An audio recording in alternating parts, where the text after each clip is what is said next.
It's really embarrassing, bro. Whenever I have to email someone, like, will you please send me an audio clip of how to say your freaking last name?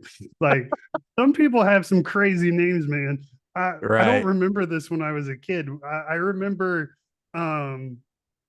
I remember Smith and Jones, Brett Right. Jones. What's wrong with Brett Jones, man? Why does it got to be Magpie? Right. Right. Exactly. No, I hey, listen, my mom, she went from Irene Earl, Earle, to Irene Magpiong. And I don't even think she could spell it, for how many years that she did it. The good news about my wife went from Kanatzes, which is pretty tough, to a Magpiong. So she was she was okay. And she doesn't do the hyphen thing for obvious reasons, right? No Kanatzes Magpiong kind of a certain surname for her these days. Kanatsas, is that where's that She's from? Turkish. Yeah, Turkish. Kanatsas. Yeah, Kanatsas. yeah, Okay. yeah. Turkish, man.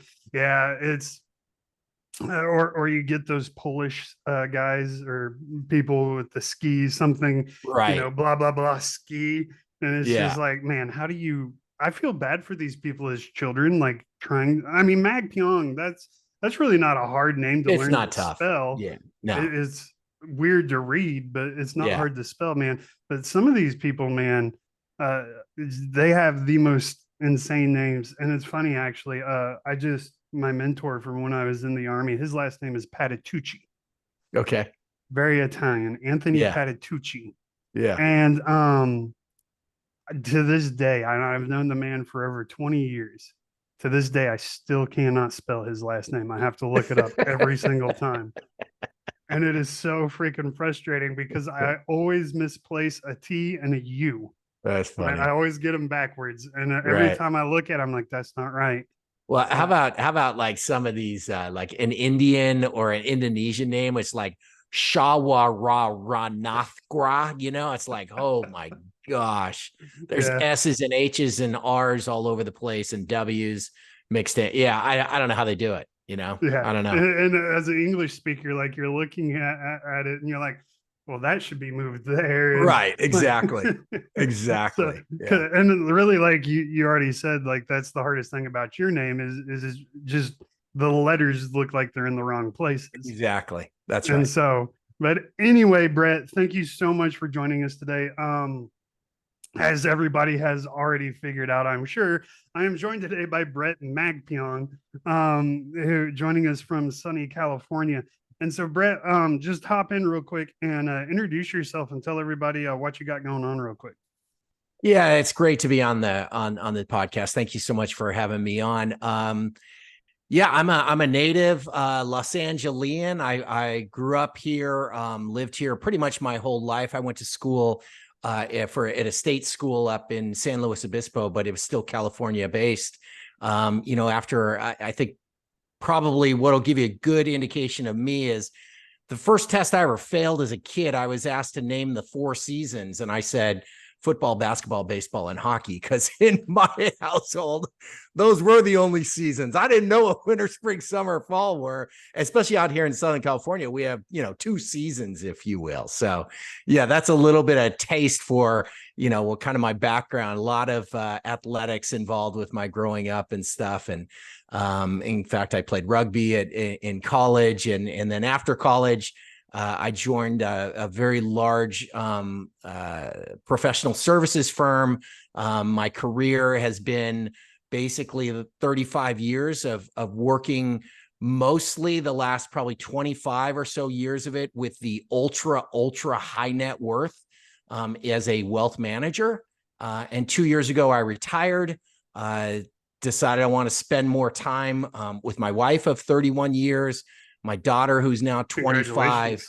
And thank you. And then I wrote a book. That was published and is now on Amazon. It's called The Delta Theorem. And so, yeah, that's what I've got going on. I'm coaching, I'm consulting, I'm traveling. I'm basically doing the last third of my life, if you will. So yeah, it's a little bit of background about me.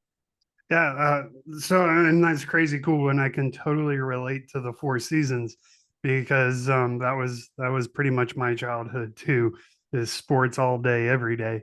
Right. Um, and so I mean that's really interesting because most people don't think about a someone that helps manage the wealth of the most wealthy. And I think that's something that people often don't understand is when we look at the Elon Musk of the world, um, we see the billions behind their name, but we don't what we for normal people that translates to he's got a bank account that's overflowing. But actually what that means is he has a ton of stock options and funds, and he doesn't actually have cash. He has things he can leverage for cash, which is where you come in. Correct me if I'm wrong here, because I mean, I do not have someone like you Yeah. managing my money for me. And most But people don't. Yeah, most right, people don't. Let's call what it but is. that's pretty much your job, right? Is to manage those assets and ensure that it's going correctly. Yeah, there's it's a I was in a very nuanced kind of component of the wealth management space, okay? And what I mean by that is that there's a lot of investment managers that are out there, Merrill Lynch brokers and Goldman Sachs, folks and even just insurance people. And I mean, there's just a ton of those. I landed in this space that's called the family office space. And so let me give you an example of what that means. You gave Elon Musk. Elon Musk he's a hedge fund in and of himself. He is a corporation in and of his own private affairs. I mean, you think about all the different things he's got. You identified things like stock options and investments in cash and that kind of stuff. But there's a lot of toys as well, right? I mean, there's private jets, there's homes, there are multiple things. My space that I found myself in was basically managing the financial affairs and the life affairs of someone like an Elon Musk. Literally, I did have a client that was a Forbes 50 person, which put them way up there in terms of world wealth. And my job was to basically take care of things on their behalf. Now, it wasn't just me. He had a whole staff of people that I was included in.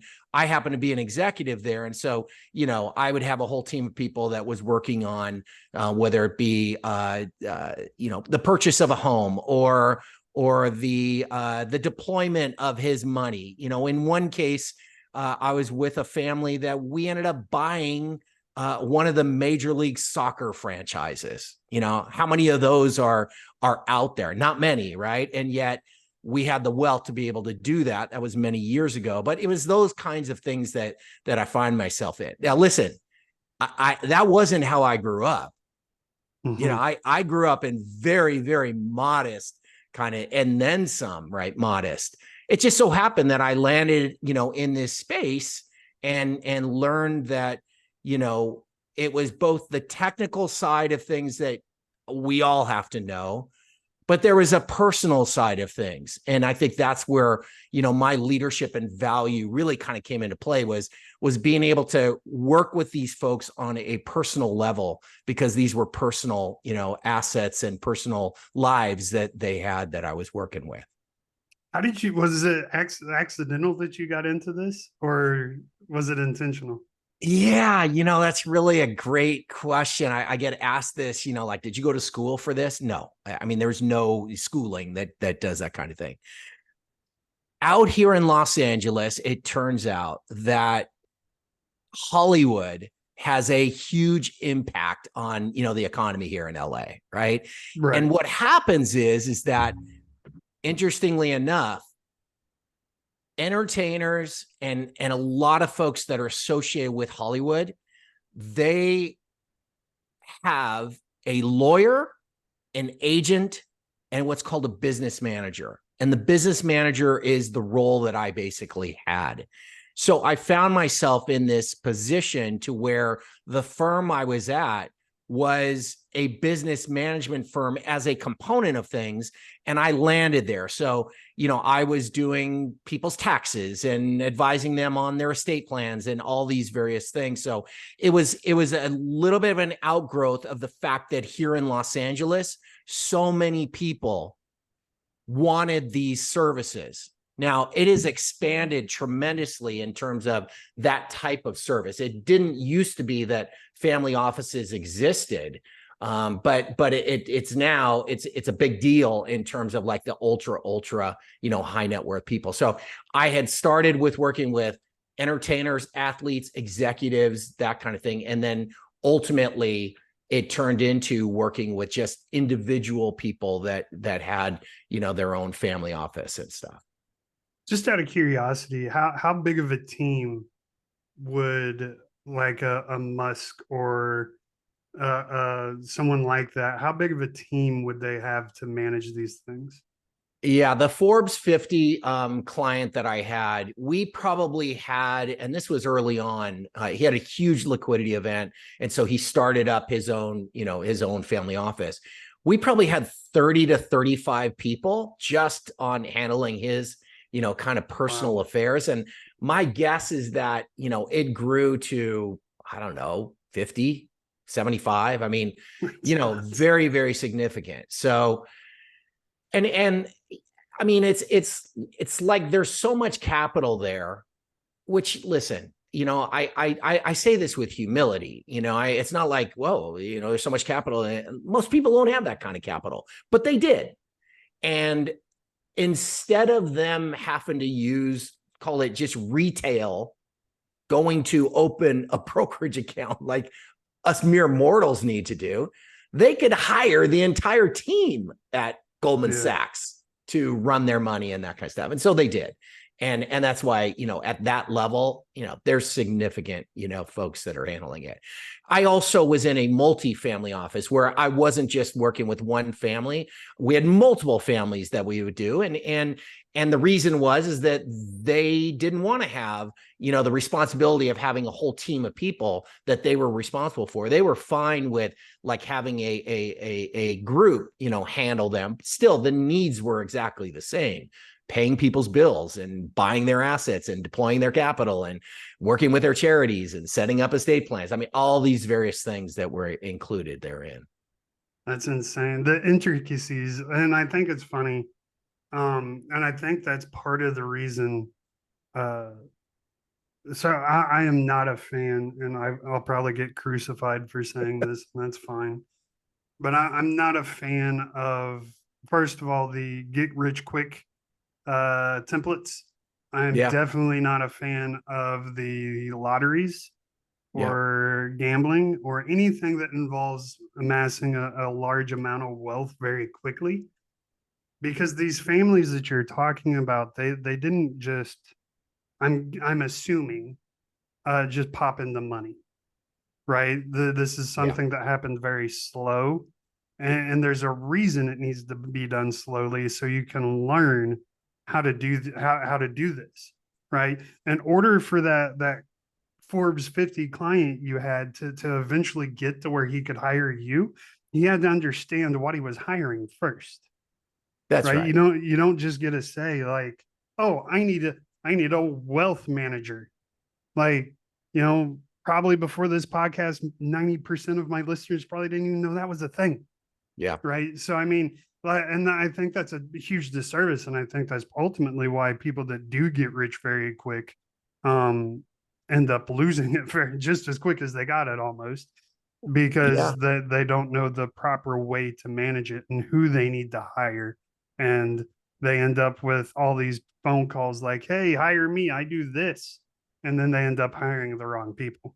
Yeah, I mean, I think you hit it, nail on the head on that particular component of stuff.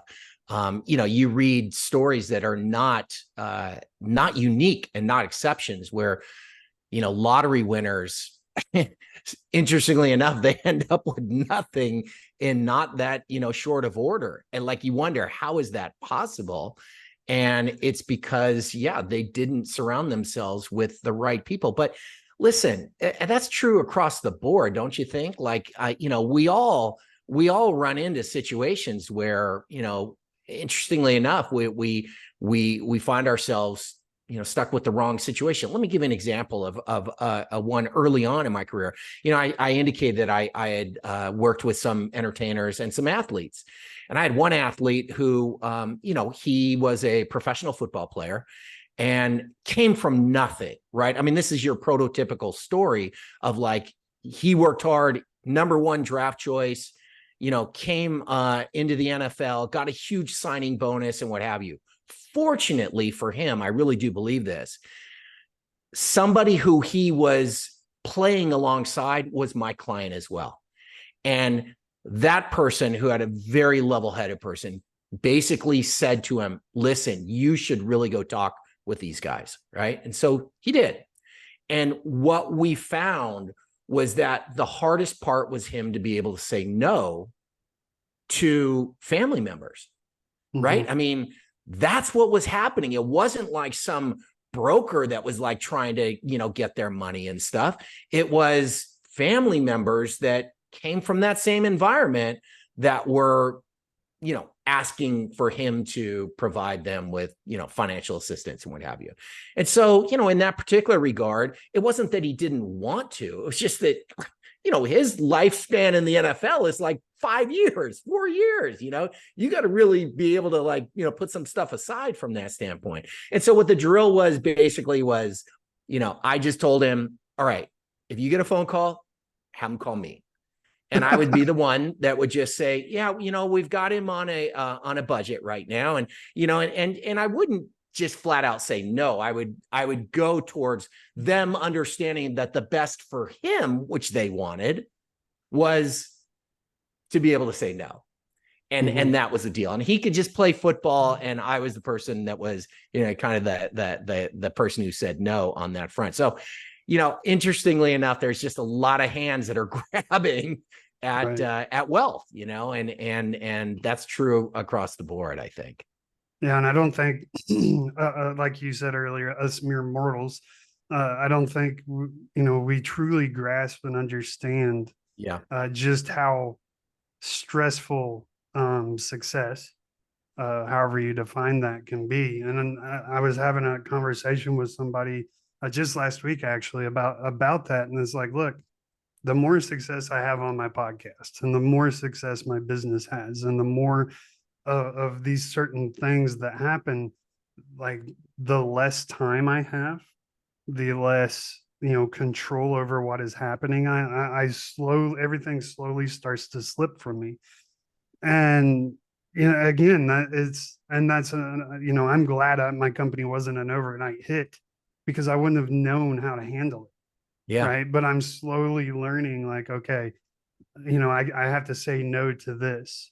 And, I hate, I had a couple of people reach out to me like, hey man, I'd love to get on your podcast, starting my new business, yada, yada, yada. And, I sat down and talked with them. It's like, hey, look, I'd like to help you out, but I don't have the time. I'm sorry. Yeah. And I mean, telling people no is hard. It's hard. But that's just one of the skills you have to learn on your way to success. And if success happens too fast, unfortunately, you're not going to learn these skills. And I love to talk about Elon, because his story, I don't know how much of his story his success was far from overnight. Yeah. I know it seems like it was, because we went from not knowing who he was to suddenly knowing who he was. But his success started after college with his brother. They rented office space, shared that office space, lived in that office space, and would each spend 12 hours a day coding on one computer. Yeah. Right. So, I mean, Elon's, same thing. He slowly learned how to manage his success. And I think that's so important for people to hear as they're striving and trying to get to maybe that not ultra high net worth, but at least the high net worth category. It's like, look, don't wish for it to happen overnight. You want the slow grind. And plus the slow grind is what makes it sustainable.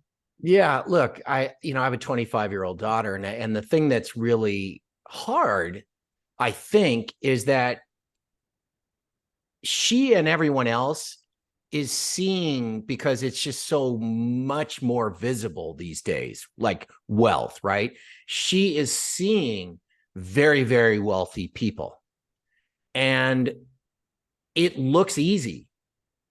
It Hmm. just looks easy, and it's not. It No, is not no. easy.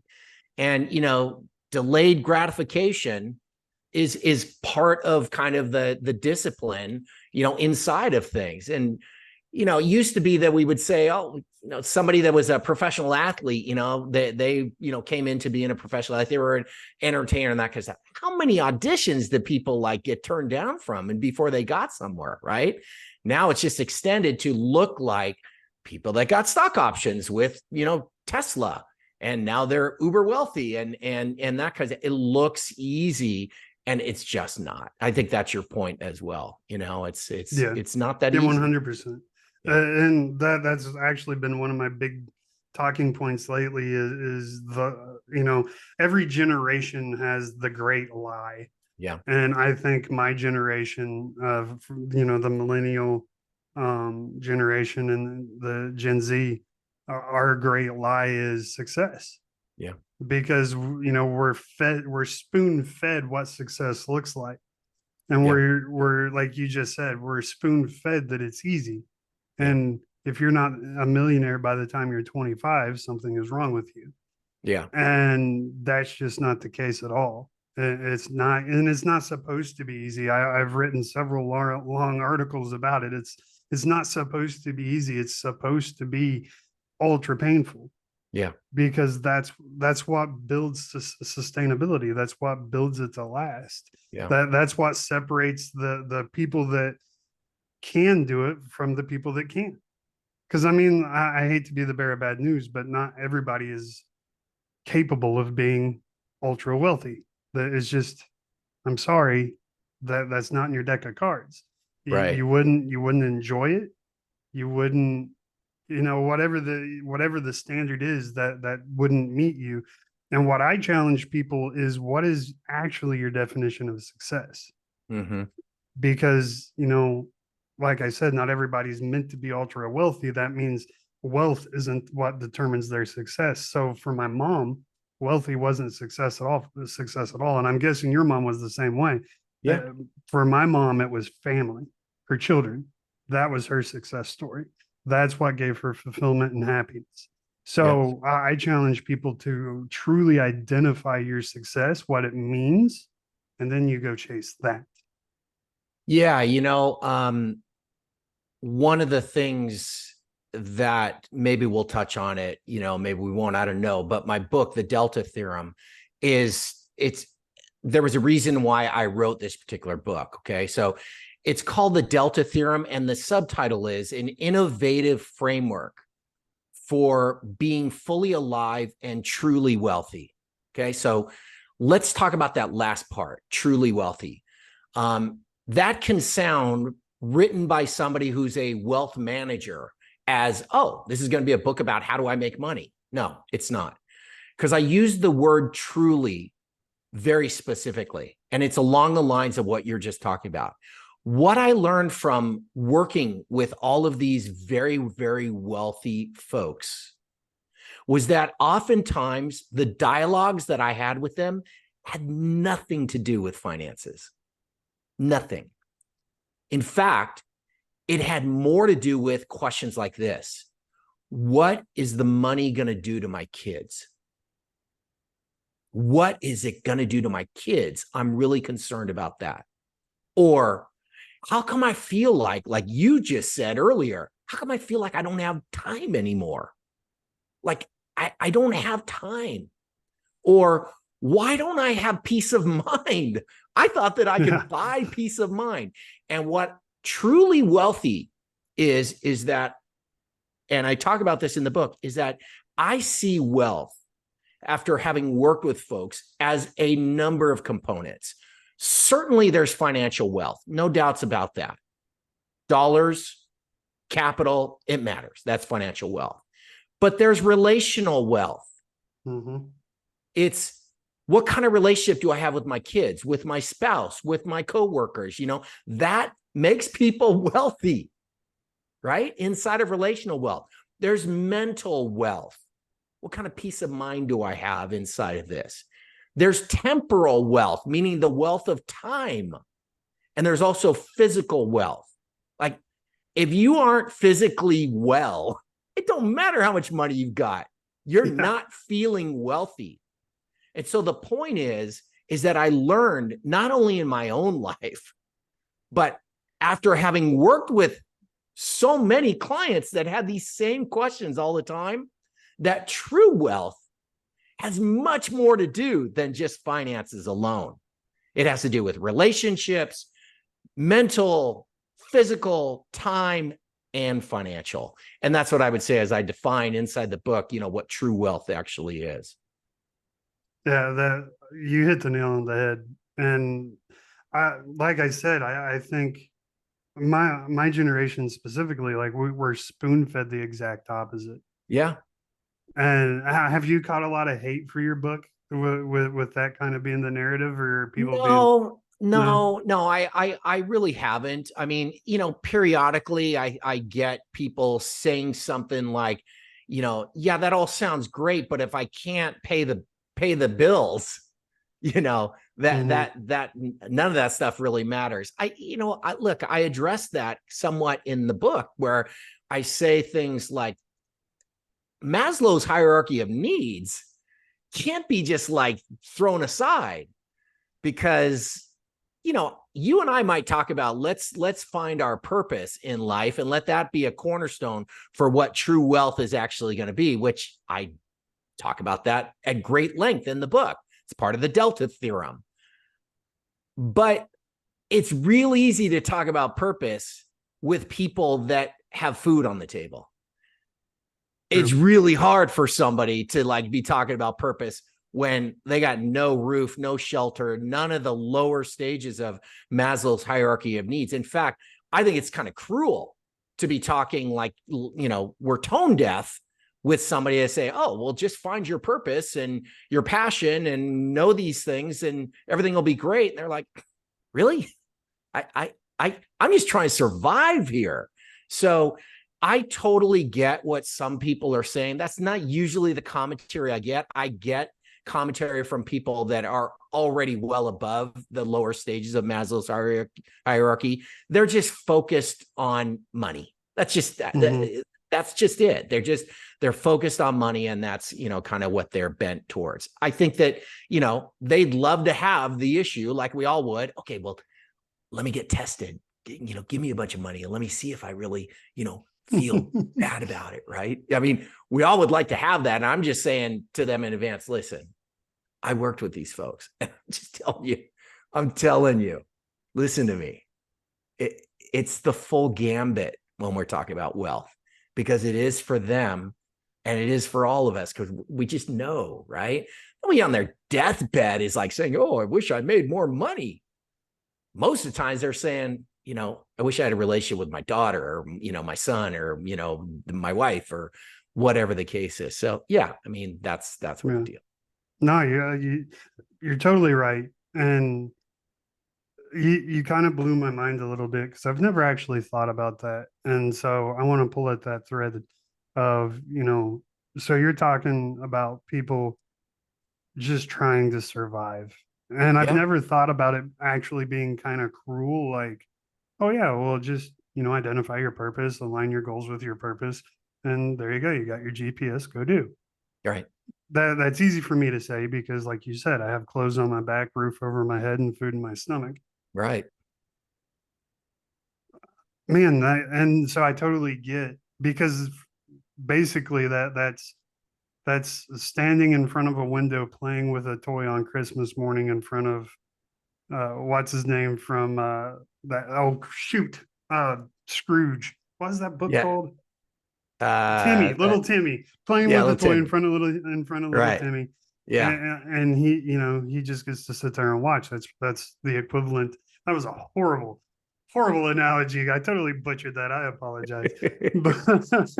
Well, listen, it's not like I don't think that folks in that, like, I'm just trying to survive, mode, which they are, that purpose doesn't matter. It does. But to lead with it, as in, like, this is just obvious, right? Without having empathy for their situation, that's where I talk about, kind of the cruelty components. That, look, we gotta care about who we're working with, who we're talking to, and that kind of stuff. Be empathetic towards their situation.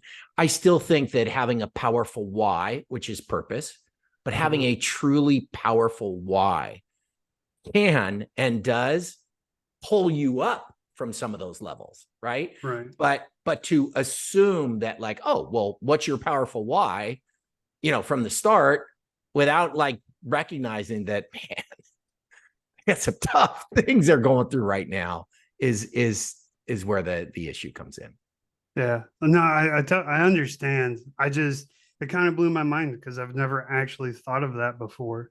And you're definitely right. And I definitely need to, I don't know. I'm going to have to reflect on that quite a bit because it's never even crossed my mind. And I don't know if that makes me a callous, shallow person, or just, I don't know. It just never even crossed my mind. And I feel like that's something I should have thought of, but you're absolutely right. Like, wow. Yeah, well, that look, can be, but at the same time, I'm sorry, I don't mean to cut you off. no, it's all right. It's all right. At what point do you say, look, you just got to get tough? Yeah, right. And go, like, when at what point does empathy have to stop and it be strict, hard nosed, like, okay, I've empathized with you long enough. Now it's time for you to get to work and go do. You want to get out of this, you have to go do this. So where's that line? What is there a defined line, or is it just kind of playing by ear? Yeah, I don't know. I would, my inclination is to say that there's not a defined line.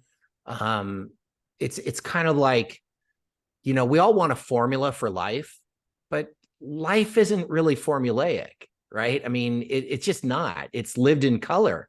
Again, if I can, real quickly, the Delta Theorem is actually an equation. It's a math equation. At least it looks like a math equation. This is what it is. Alpha over P cubed by EF squared equals delta. Here's what that means. Alpha is the first letter in the Greek alphabet. So in this framework, it represents that powerful why, that one thing, that purpose. It sits on top of P cubed, which is a person's priorities, their principles, and their passion. And the concept there that I saw in my own life and in lives of clients was this. If I ask them, what's your purpose? Oftentimes they're like, I have no idea. Too big of a question. Are you kidding me? You want me to tell you what my purpose is? Like, and if I tell you, does that mean it can never change? It's like, it's a big kind of like question. But if I say to them, what's your priorities? What's the most important to you right now? Are you married? Do you have kids? You have a job? Are you in school? It doesn't matter what age you are. People have all of these different life stages, if you will, or life events. I was married, no kids. I had a kid. My priorities changed completely. Right? 100%, yeah. Principles, which is another P. Like, what do you stand for? What are the things that you stand for? What are the non-negotiables in your life? They should be able to come up with those. If they don't, then I'm not sure that I want to be around them, right? I don't know. And then passion is like, hey, what's the thing that you feel like in any situation, your hair's on fire, okay? Those three things are the foundation upon which purpose sits.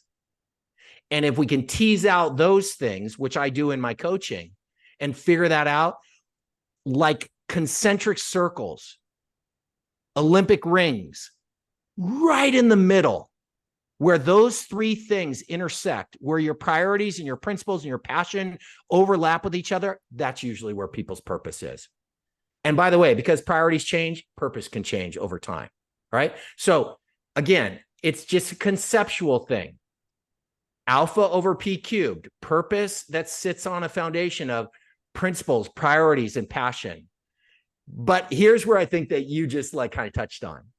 At some point, you got to get off your butt and do something, right? Yeah. Like, yeah. It's no good if I tell you, hey, here's what my purpose is because my passion is this and my principles and this is what I stand for and this is where I am in life. Great. What do you do about it? That's E, effort. So it's alpha over P cubed by supercharged by effort. And then F squared is failure. Because when we take action, we are bound to fail. But here's the only place that math comes up in this whole thing. Usually failure is viewed as a negative. But for whatever reason, something zapped me one day and I said, oh my goodness, when you square a negative in math, it becomes a positive. So if we square up our failures, if we learn from our mistakes, dude, what happens? Well done, sir. Well done. What happens? Yeah. We learn from our mistakes. We're willing to risk. We take the chances. We have the effort. All of that equals delta, which is the name of the book, basically the Delta Theorem.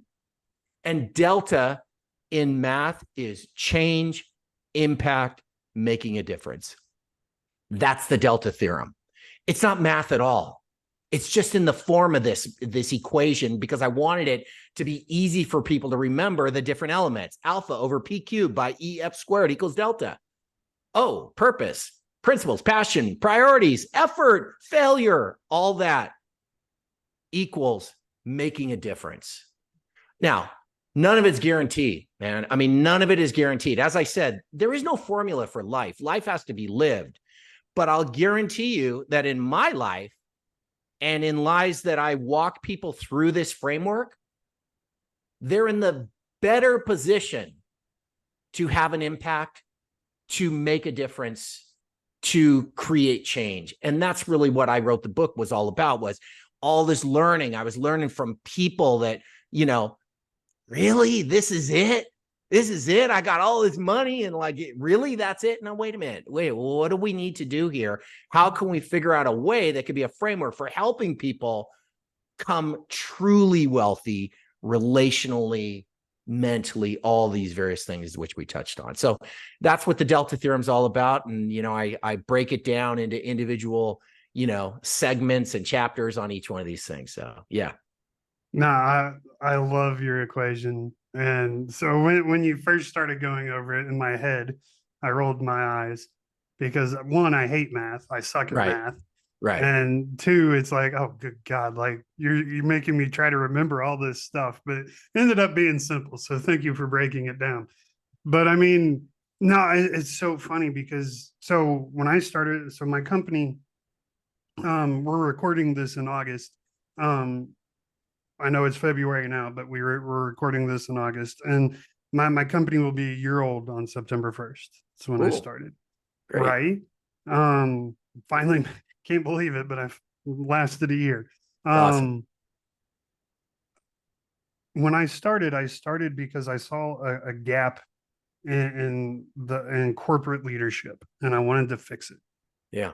Or try to help fix it. But as I started working with people, I realized that there's not it's not people that they don't understand leadership. It's that they don't even understand themselves. Right on. And they're not leading with purpose.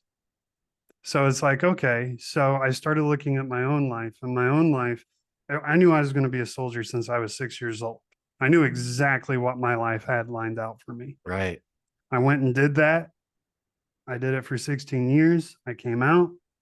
And then I lived 3.5 years of the most miserable life I can imagine. Mm. And I couldn't figure out why. I just said I missed the Army. Mm. But now here I am 6 years out, and I look back and it's like, no, I lost my purpose. I had no more purpose. That's right. That's right. I needed the Delta Theorem to help me re-identify my purpose.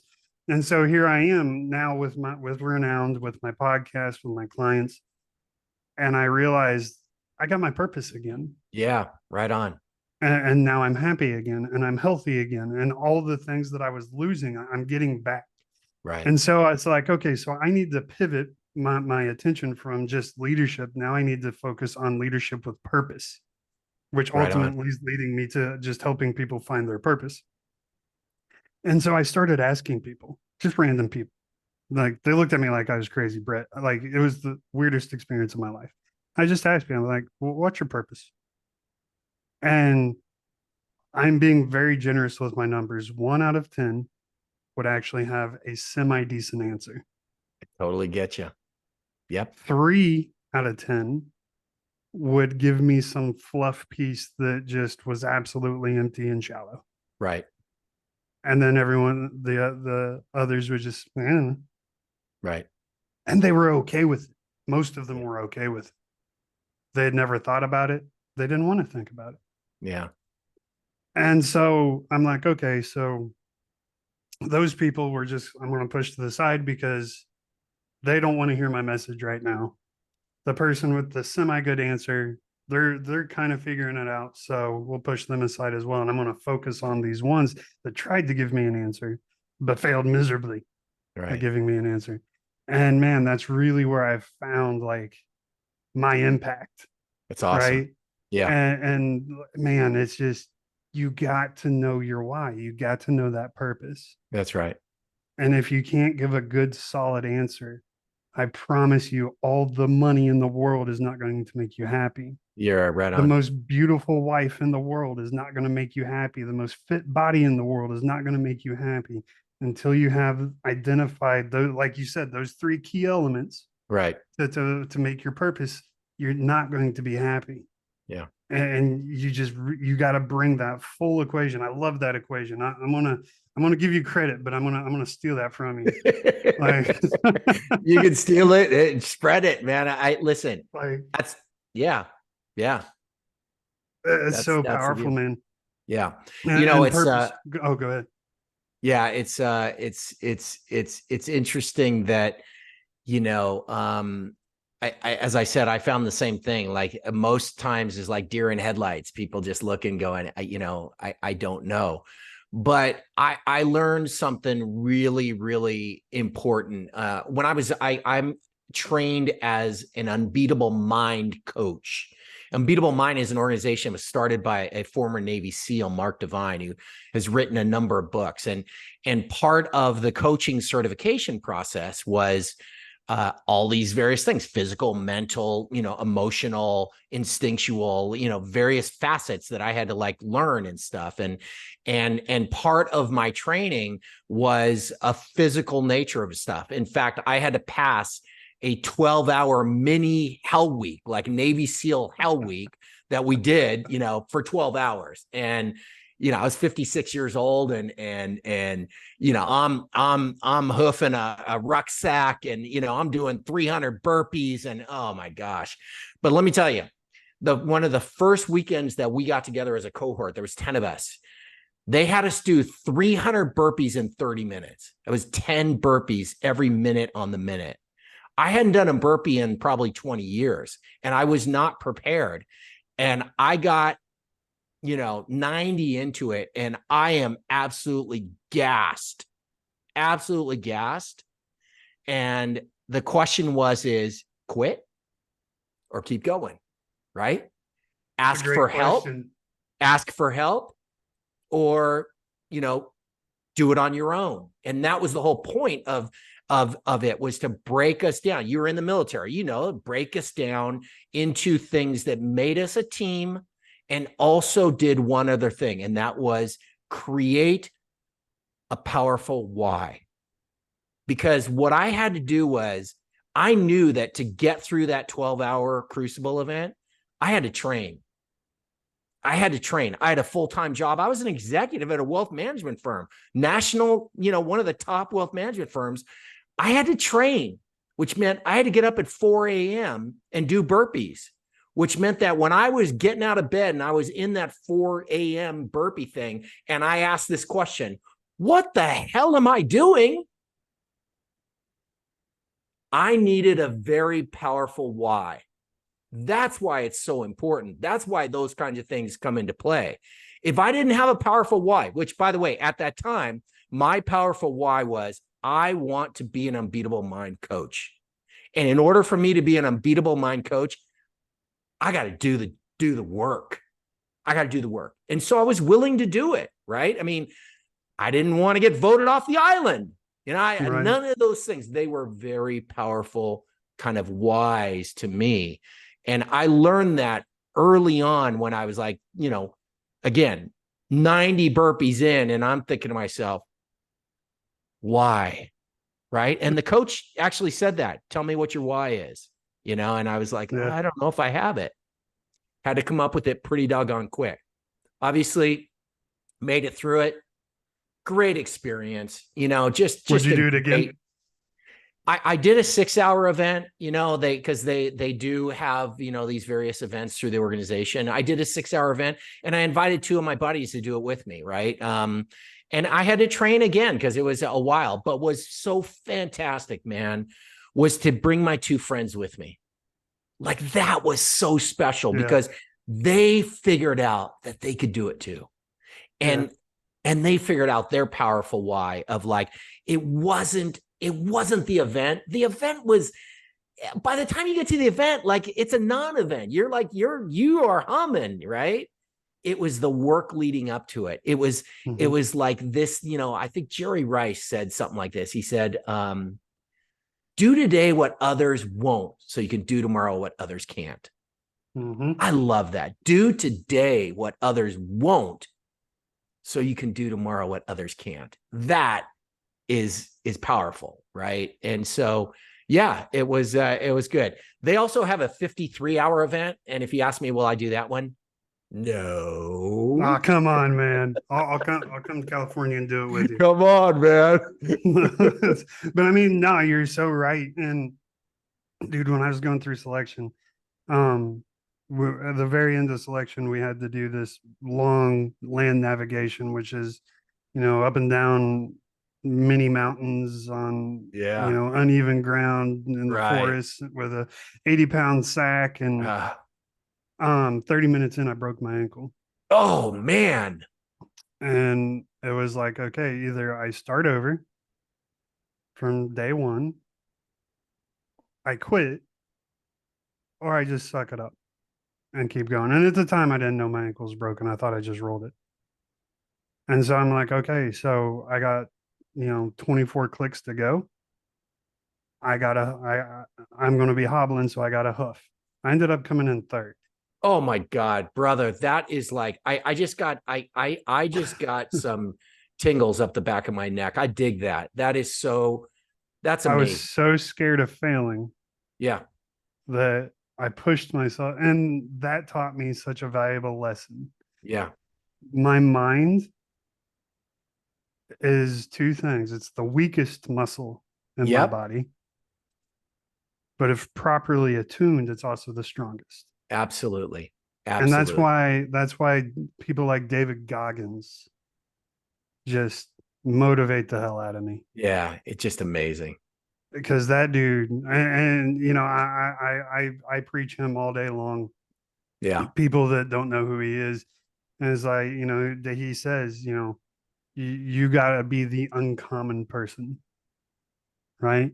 So when people are like, dude, why do you do all these things, the Spartan races or whatever, it's like, you know, because I want to be uncommon. I want my mindset to be that you can't break me. Yeah. And you know, the proudest moment of my life was when my daughter finished her first Spartan race at 17 years old. Cool. That is so cool. And now she's an avid Spartan race runner. That is awesome. She loves the torture. That's funny.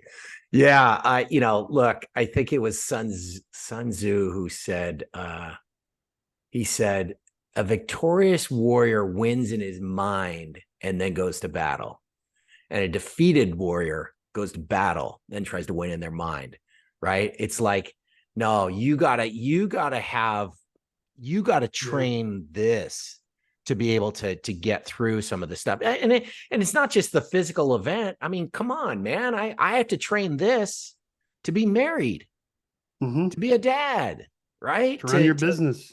To run my business, Yeah. got to train like the mental, steely kind of like side of stuff inside this. So yeah. So good, man. Yeah. I listen, you complete that on a broken ankle, 30 minutes in. That is amazing. Yeah. It's funny. I look back and it's like people have that reaction. And to me, it's like, I did, Did it you wasn't lace them up amazing. tighter? Like, what'd you Oh do? man. Like, Yeah. Yeah. It hurt. yeah. But I got them as tight as I could. I tried to brace it with some sticks, but that didn't Yeah. work. It just made it Wow. hurt worse. So I just got my boots as tight as I could, and I ended up front loading my sack for a little bit Oh to yeah. take the weight off of my back, Yeah. so I could be on the balls of my feet. Um, that helped for a little bit. Yeah. Um, I think it was more just mindset again. Like I thought I was helping it, so it felt like it was helping a little bit, but that didn't last long.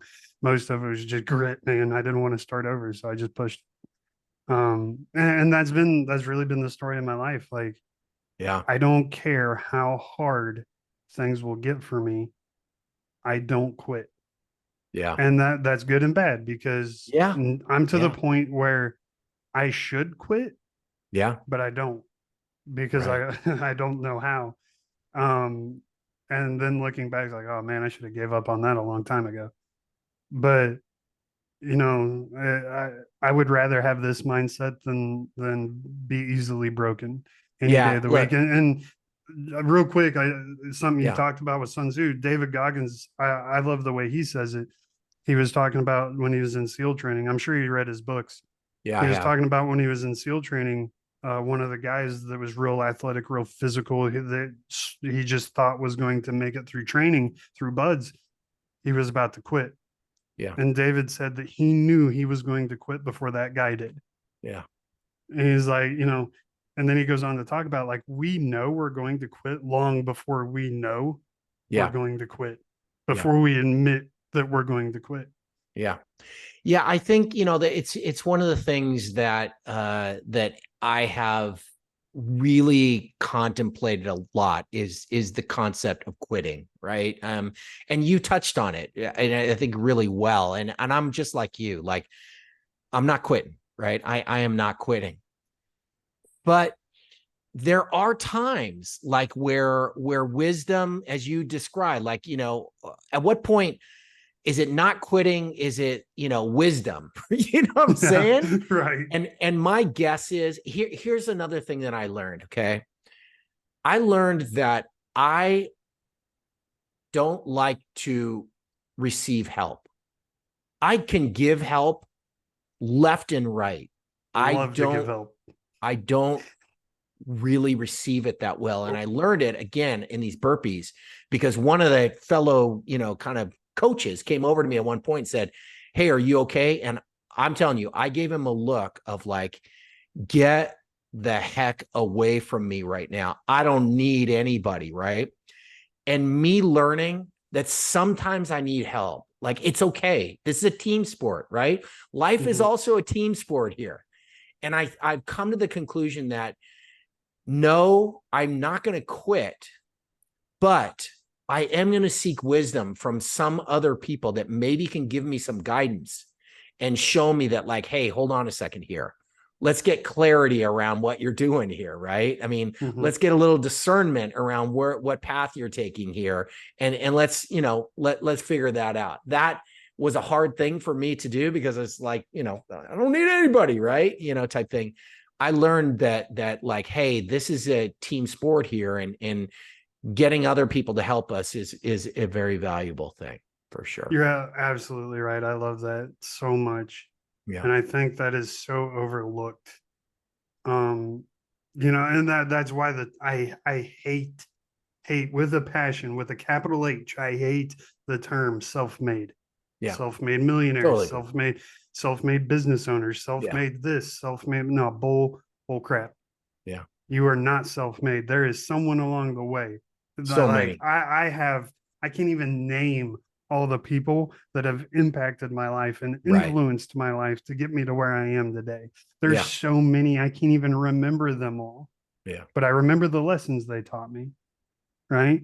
And that's what gets you to where you are. You are never, ever self-made. I don't care. Like, I don't care the story. I don't care what you had to go through. I don't care if you're homeless or were homeless. Like, somebody helped you, whether Yeah. it was they gave you advice, gave you wisdom, gave you a hand up, gave you motivation, right? Like, David Goggins motivates the crap out of me, right? To push. Now, I love, one of my big things is the difference between motivation and inspiration. Right? Motivation runs out. Motivation has its limits. Inspiration lasts for a lifetime. I love But that. motivation in and of itself is not a bad thing as Yeah. long as it's accompanied by inspiration. So Yeah. I hate it when corporations and leaders are like, "Oh, we got to motivate our people." False. You should be inspiring your people. Totally with you. They will motivate themselves. Yeah. Totally So with I you. mean, but yeah, like I hate that term, Brett. Like, no one is self-made. No way. No Yeah. one. No. Yeah, absolutely. So, um, tell us what is it like to work with a steel-minded mindset coach like yourself? Yeah. What's it like? It's it's tough. Meaning, like I have just Come to work. yeah, it's I have one requirement that's got three pieces to it. Show up, engage, and do the work. Right. And so when I say it's tough, what I mean by that is that I'm not tough. I'm not going to rip somebody through, but I do have expectations of people, right? I mean, like that's what they came to me for. They came to me because they wanted to do something. And so, okay, listen, this is what it's going to be. Show up. That means that when you're here with me. Engage, which means sometimes if I give you something to do, engage in it or really kind of put your mind into it and do the work. Like I don't want to have my time wasted. And I don't mind saying that, directly to the folks that are there. I have also found that the percentages that you gave, the 1% of the people that knew their purpose, or the 10%, or 1 out of 10, right? It's actually probably lower than that. Like really, I said I was being generous. exactly. It's something like I heard someone say 2% of the population, Brett, is going to get your book.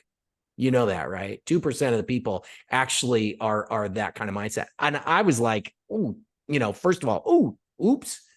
I wasn't looking to, I did not write this book to be a bestseller. I wrote this book because I want to help people, right? That's the deal. But I also thought there was a lot more people out there that are like you and me. They're not. They're not really. There's just really the layup people are like 2% of the population. But just like you said, it's the other 30% or so, the three people that you said they kind of want it. They just don't know really what to do. That's where show up, engage, and do the work is there. The 6 people or the 60%, listen, if you're going to show up and be a coach by me and you got a 60% mindset, you're probably not going to like it, right? Because I have, I have the expectation that I'm trying to lift the tide for them, right? Their own aha moments. I mean, this is not me telling them what to do. This is their plan. But I just am believer of the accountability, the tough things, the get comfortable being uncomfortable, these kinds of things that are really, really where the real growth happens. Interestingly enough, in the equation, the Delta Theorem, failure is the one that always resonates with people. And it's not because it's a gimmicky like the F squared. It's because people know that they learn the most when they failed. It's just the way that it is, right? When they have failed, they have learned the most. Nobody comes along and goes, tell me how great, your success was and what you learned from it. It's like, But tell me what you learned when like it didn't work out for you. Oh, I'll tell you what I learned, right? I learned don't do that again. Or, I was too short on that, or I quit before I could, a lot of learning that goes on there. So, I lean into that with people and touch on the failures and not let people, just kind of slide by and that kind of stuff. Why? They're paying me. Why are you going to do that? Don't do that. Don't do that. Yeah, I think it's funny whenever I have someone reach out to me to be coached, and you can just tell from the first 10 seconds of the Yeah. conversation, it's like, you don't want to work with me, man. Right. You're not going to like me, Yeah, because I'm kind exactly. of the same way you are. Like I feel like I'm maybe a little more strict, but I have a very strict rule. Like, if I message you, I expect a response within 12 hours. Right. Like, That's great. do not put me off to the next day. Yeah. If you were just climbing into bed and I message you, I expect a response. I Yeah. don't care. Like, and that comes from the military. Like, and that's the way it is in the military. Like, you check your email every 10 minutes. You check your phone every 10 minutes, because if Sergeant Major texts you, you better respond to him Yeah. immediately. Like, and so, but that's brought such a strong sense of, I don't even know the word to use to describe it. It's just instilled into me this sense of uh uh not drive. Um oh, what's the word? Like it needs to be done quickly. Oh, good. Urgency. A sense of Urgency. urgency. There you go. Yeah. Thank you. Good grief. Yeah. It's instilled such a sense of urgency into me that it's, man. And so yeah, like I have very strict, I'm very strict. And Yeah. I actually had a woman come to me. She's like, I need a drill sergeant. It's like, you came to the right guy, because I can be that. Um, but I mean, and I love what you said about failure. Um, for me, I have made some very bad decisions in life that have ultimately cost people their lives. Mm. And, while yes, I do not, I'm not happy it happened, and I would take it back in a heartbeat if I could.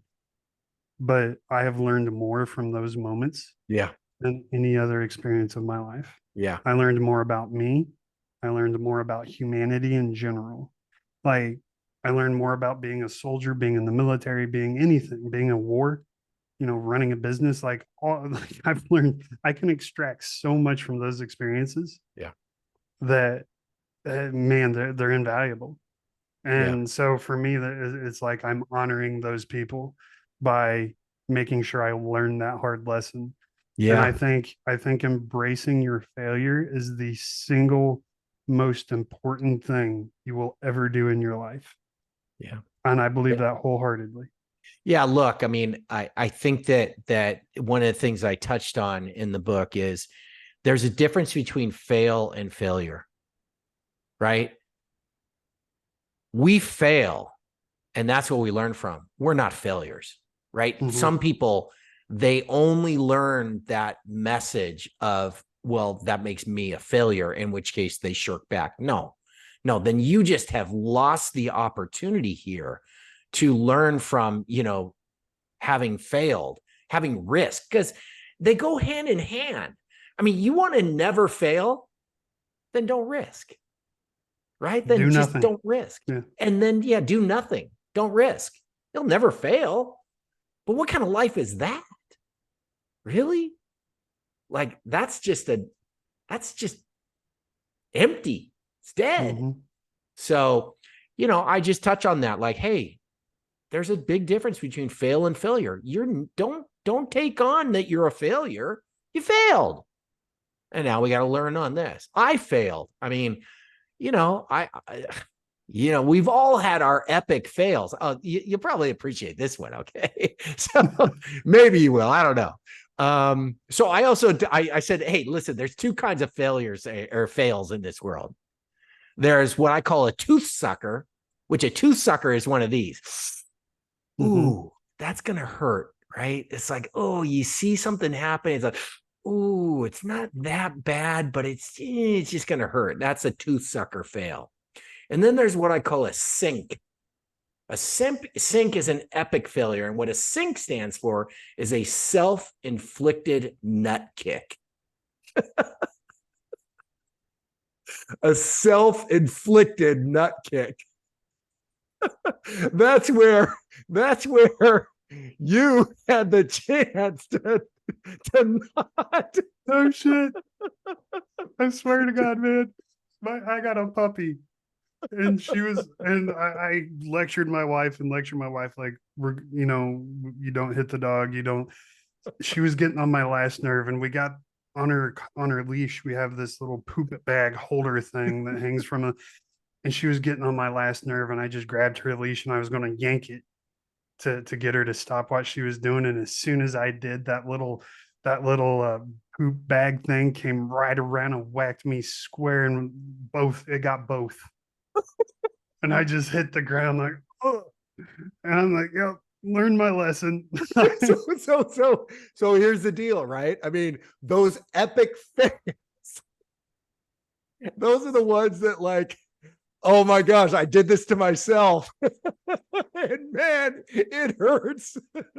So I talk about in the book, listen, there are some ways to avoid sinks. Could be that we have some cognitive biases, right? Confirmation bias. Everything we see is like confirming stuff. You're setting yourself up for a sink, potentially. So, it's things like that I think are the nuances associated with learning from fails.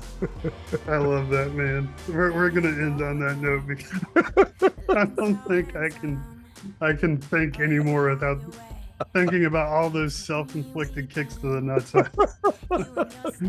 I actually in the book, in the book, I was like, listen, I don't mean to be crass here, but this is just a really good analogy here.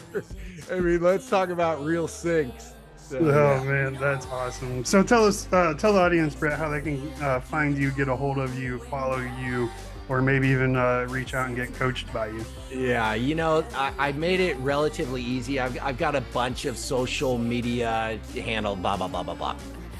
Connect with Bret with one T, www.connectwithbret.com.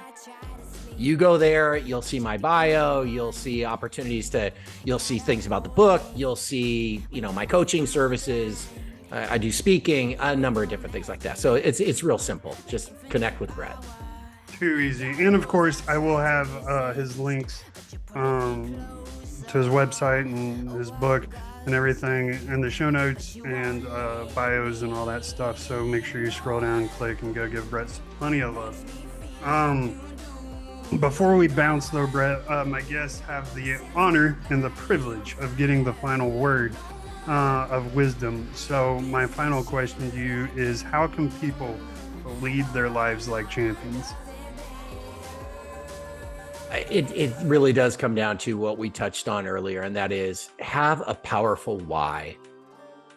Really do the work. Do the work to figure out what that powerful why is. And once you learn that kind of that critical thing, and you couple it with just a mindset that's a steely mindset, you're bound to be in the best position to be a champion for sure.